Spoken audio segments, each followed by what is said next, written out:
The test is in 4 parts: Part 1, Part 2, Part 3, and Part 4. Now look at Part 1. Part 1. You will hear a woman asking about membership of a society. First, you have some time to look at questions 1 to 4.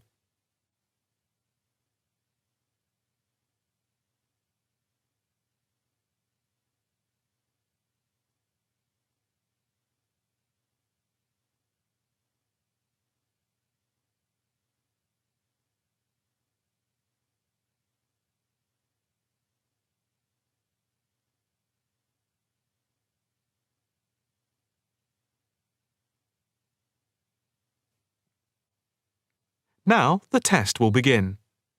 You should answer the questions as you listen, because you will not hear the recording a second time. Listen carefully and answer questions 1 to 4. Hi. I'd like some information about joining the International Arts Society. That's no problem. What exactly can I help you with? First of all, I'd like to know about the membership fee. Well, there are 2 types of membership. Can you tell me what they are? First, there is lifetime membership, which means that you can have access to all the facilities at the Society itself and all exhibitions. Plus, you can have discounts to various events at affiliated arts organisations here and abroad. And on top of that, you can use the lifetime members' room. How much is that type of membership? Well, the lifetime membership fee is £1,537. OK. It's rather a lot to pay in one go. What about the other membership? The ordinary membership, that's £193 per year. That sounds a bit more reasonable. What does that entitle you to? You can visit the Society, including the exhibitions, the library, and follow the arts programmes on weekdays during the opening times from 10 a.m. to 9 p.m. and at the weekend between 10 a.m. and 5 p.m. On Saturday, if there's a special event like a lecture or restricted showing of an exhibition, then it opens until 9 p.m. So, what is the difference between this and the lifetime membership? In the long run, you save money as you're making a one-off payment, and you have exclusive use of the lifetime members' room. OK. What arts programmes do you run? Well, the Society has a very extensive programme to cater for all tastes. There's a series of exhibition rooms for the permanent collection of paintings, watercolours and sculpture. And then there's a new exhibition area which opened at the beginning of the year. And we run a series of courses and lectures to go with the exhibitions. Can I ask about the lectures? What is scheduled for this year? The latest list is in this leaflet. Oh, yes. That looks very good. Are all the exhibitions, etc., free if I join? Yes, everything is free. That's fair enough. I think in that case I'll join. Before you hear the rest of the conversation, you have some time to look at questions 5 to 10.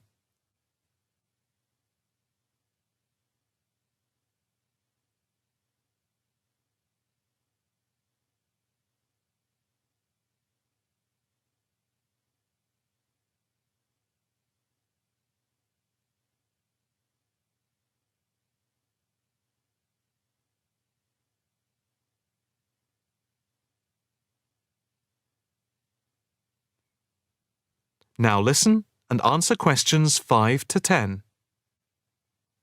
I just need to take your name, address and telephone number. First, your name. Margaret Rochester. I take it that's Rochester. Yes, that's it. And the address? It's 55 Stone Avenue. OK. Avenue. And the postcode? Let's see. It's MA7 4PQ. And a daytime telephone number. Can I give you my work number? Yeah, that's fine. It's 0207 895 2220 and the extension is 6633. Can I pay by credit card? Yes, of course. Do you want to pay for the full year at one time or by monthly instalments? You pay £4 extra a month if you pay by instalments. OK. I think I'll pay by monthly instalments. Right. If you just complete this form, then we can set up the monthly payments. OK. If you just put your PIN number in the machine, I can deduct the first month's payment. Right. That's gone through. Here's your card. I now just need to take your photograph over here, and then I can put it on your membership card. OK. That's it. I'll just print out your membership card. Right, here you are. Thank you. By the way, can I bring any friends to the Society exhibitions and lectures? With the ordinary membership, we can issue a day pass once a fortnight, which allows you to bring a friend in. But you have to accompany them. Thank you. Can I go in now? Yes. You just swipe your card here. That is the end of part 1. You now have half a minute to check your answers.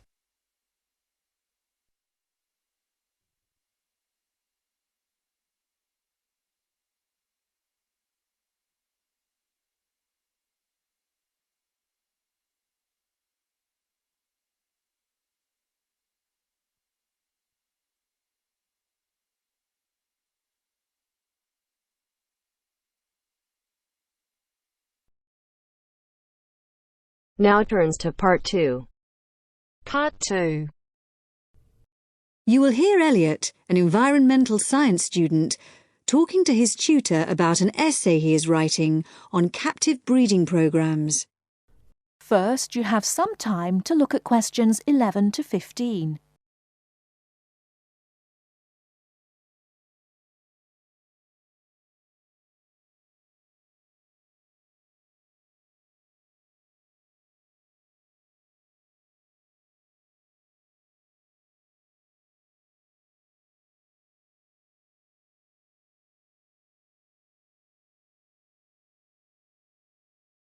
Now, listen carefully and answer questions 11 to 15. Dr. Ran? Oh, come in, Elliot. Thanks for sending me the draft of your extended essay. Now, you're writing about captive breeding of endangered species, aren't you? Yes. OK. Well, this isn't a bad first draft, but there are some issues I think we need to discuss. Yes. I wasn't sure if I'd done enough research before I started writing. I'd say you've got plenty here. Too much in places. Oh. You've got this very long introduction on factors threatening the survival of species now and in the future, for instance. It's interesting, but it doesn't address the main issue of this essay. Oh, I thought I needed to give supporting evidence for my ideas. Yes, but only for key ideas. You can't cover everything. You've got to focus on the area you've chosen, which is the breeding of endangered species in captivity. Now, you have lots of relevant material about that, but I think you need to look at the planning of your central section again. At present, it's all rather a jumble. Oh, you mean I need to write it all out again? Well, it's just a matter of moving the things round a bit. Your introduction needs a rethink, as I said. Why don't you just begin by saying what captive breeding is? Give a definition. That's right. Then you should make it clear which are positive points and which are negative ones. For example, you start with the fact that breeding endangered species in captivity may be the only way we have of preserving some from extinction in the years to come, which is clearly an advantage. Now, what other advantages did you mention? Well, the whole thing about zoos, that since they're the obvious places for captive breeding to take place, this could justify their role in the future. They're not just a place for people to go and stare at animals for fun. And then there's the point that captive breeding eventually allows the animals to be reintroduced to the wild again, in theory at least. Right. So, put those points together. Then the disadvantages. Well, the point that these programs are very expensive, obviously. Then thinking about the animals themselves, the psychological effects of captivity. Yes. And you also had a good section on the problem of disease for animals in captivity. But maybe you could have mentioned the poor success rate when they are eventually reintroduced into the wild. Right.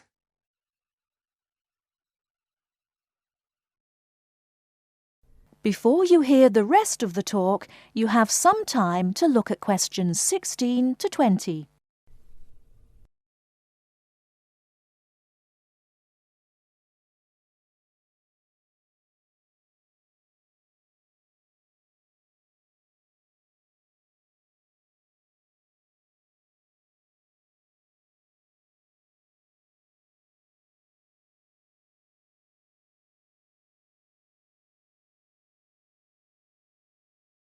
Now listen and answer questions 16 to 20.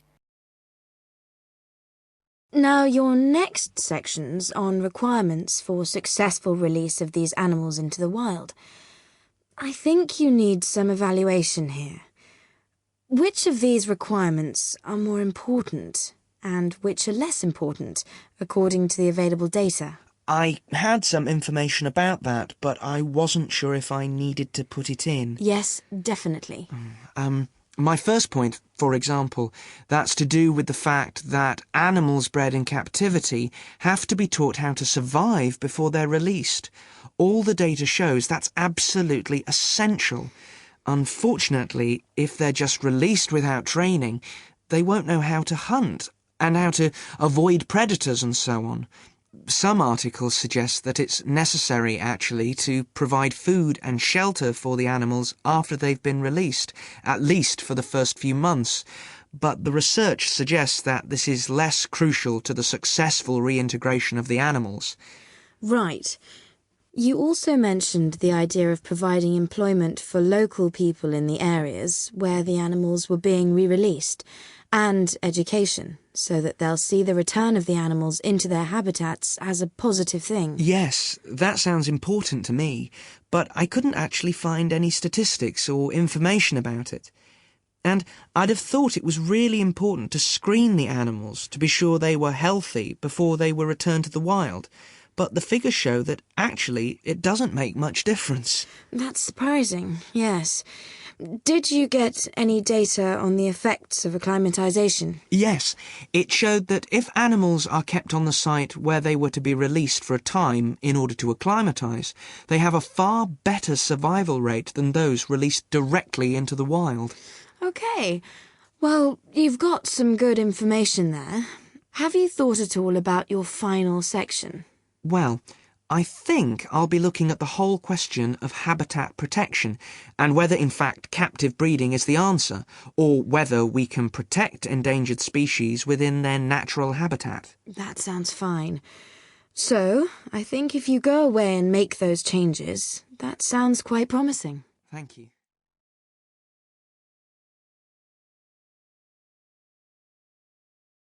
That is the end of part 2.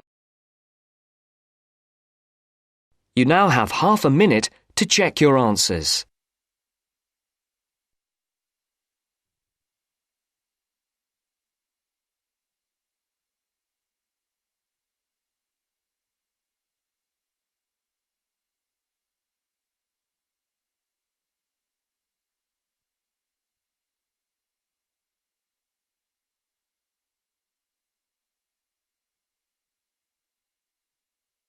Now turns to part 3.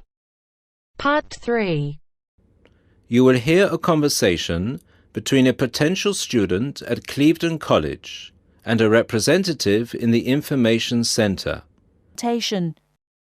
First, you have some time to look at questions 21 to 24.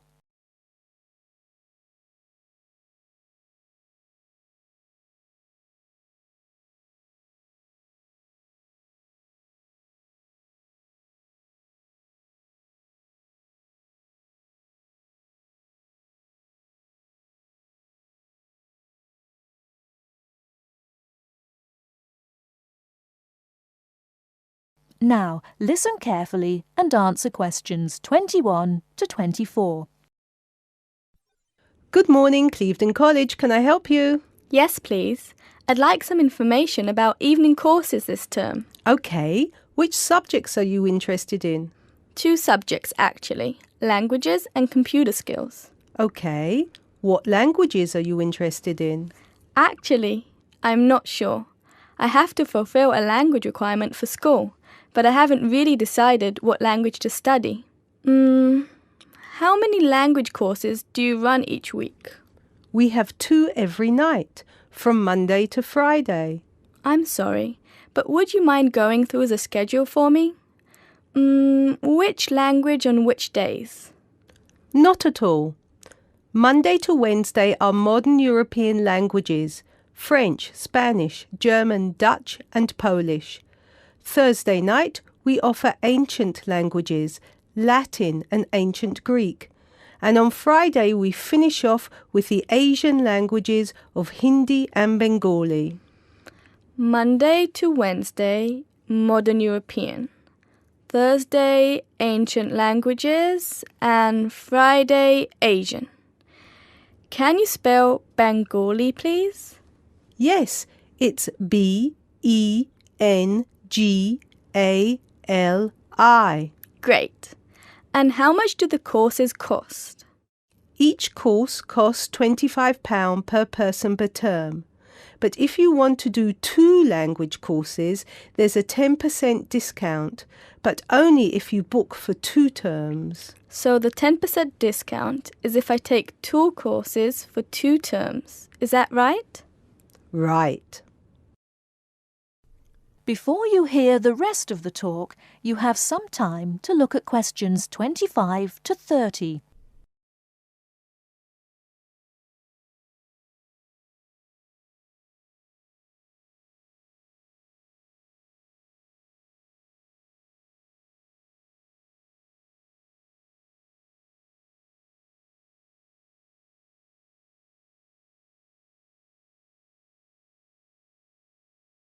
Now listen and answer questions 25 to 30. Would it be possible for me to book my classes right now? No, sorry, the computer's down. What I suggest you do is call extension 9694. Oh, no, sorry, 6994 after 6 p.m. and ask for Mrs. Johnson. I'm sorry, I didn't get that. Did you say 6994 after 6 p.m? Yes, 6994. Please ask for Mrs. Johnson. Thanks. OK. Can we now look at the computer skill courses? Yes, of course. Computer classes always start in the first week of the month. And the way it works is we offer 1 computer class for the entire month. So you might spend 1 month on databases, another month on Excel, and so on. Classes meet once a week on Tuesday afternoons. The next class starts February 1st. OK, so for the upcoming month, February? February is going to be databases. There are 24 places still free on that course, and it costs £40 per person. February, databases, 24 openings, £40. OK. Excel starts in March, and that's nearly full. Only 4 slots left. It's £45. OK, Excel. March. Only 4 slots left. Got it. April is Outlook. That is never as popular since it costs so much more, but you get a free CD. It is £60 for the month, and there are 19 places left. Okay, April. Outlook, £60. Is that it? No. On the 3rd of June, we start a Word course. We have 16 vacancies for that at the moment. It's also expensive at £55. 3rd of June, Word, 16 vacancies, £55. Now, do I call the same number to book a place in one of these classes? No, you have to call Mary Jones, I think. Yes, Mary Jones. Extension 9623. Sorry, could you repeat that number? Yes, extension 9623. Please call her before 6 p.m. Okay, many thanks for all your help.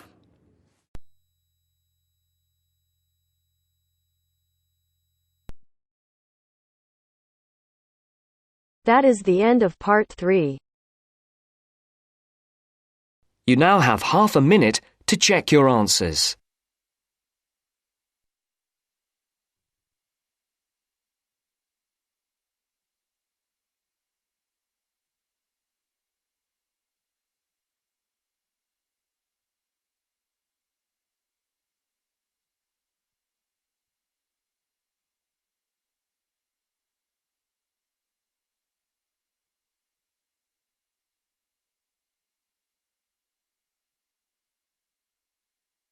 Now turns to part 4.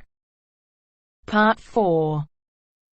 You will hear part of a lecture about a place called Cuba Pedy. Listen carefully and answer questions 31 to 36.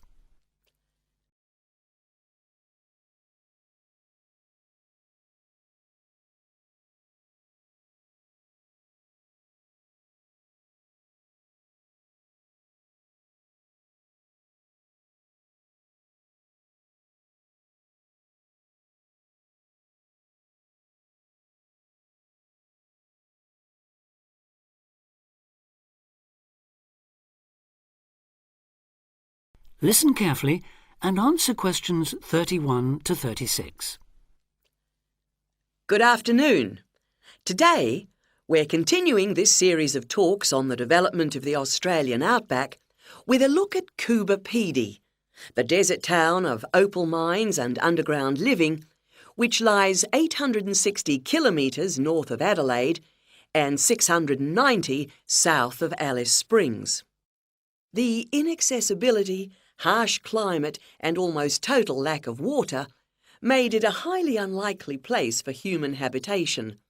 But that all started to change in 1915 with the discovery there of opals, the precious stones which seem to change colour according to their surroundings. Settlements were established following the First World War, when soldiers returning from the trenches of France brought with them the techniques of living below ground in dugouts. The depression of the 1920s and 30s led to many prospectors leaving, but the town boomed again in the late 1940s when shallow new opal fields were discovered and immigrants from Europe arrived in large numbers after the Second World War. It must be remembered, though, just how hostile conditions were. Daytime summer temperatures reached well over 50 degrees centigrade, winter nights were bitterly cold, and dense dust storms regularly blanketed the town. To cope with this, more and more people began living in disused mines and purpose-built subterranean houses, where the temperature remains at a comfortable 25 degrees all year round, so that eventually around 70% of the town's inhabitants had made their homes beneath the surface. This led to the construction of hotels and even churches below ground, as well as an entire underground shopping centre, the only one in the world.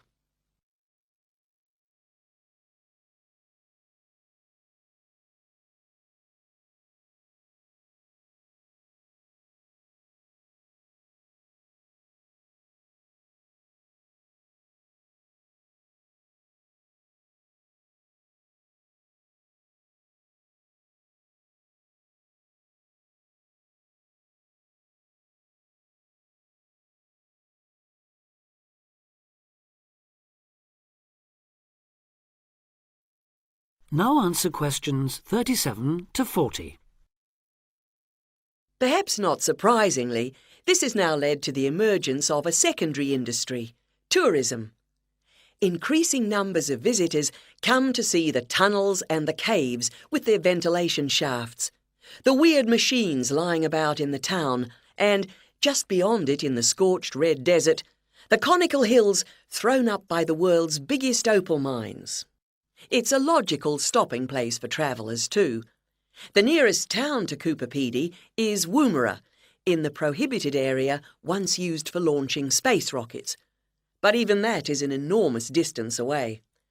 Within the town itself, there are plenty of hotel rooms and a number of ethnic restaurants. Remember that Coober Pedy is one of the most multicultural places in Australia, with an estimated 45 nationalities represented, and its very own Opal Museum. A short distance from town, there's a section of the enormous barrier that runs thousands of kilometres across the country, the dingo fence, which is meant to keep these predatory wild dogs out of the sheep farming areas. Another attraction just outside town are the sets of various films made there, including Mad Max 3, as well as The Red Planet and Until the End of the World. Names that reflect the harshness of the terrain and temperatures there. The name Coober Pedy, incidentally, comes from an Aboriginal expression meaning white man's hole in the ground. Next, I'd like to go on to talk about Broken Hill, another mining town, but one that...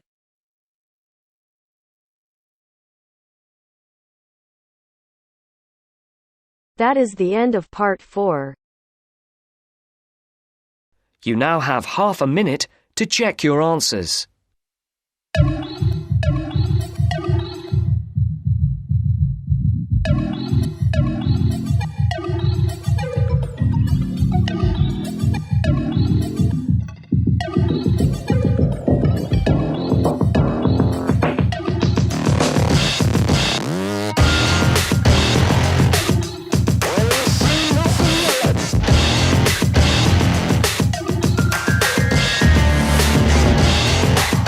That is the end of the test.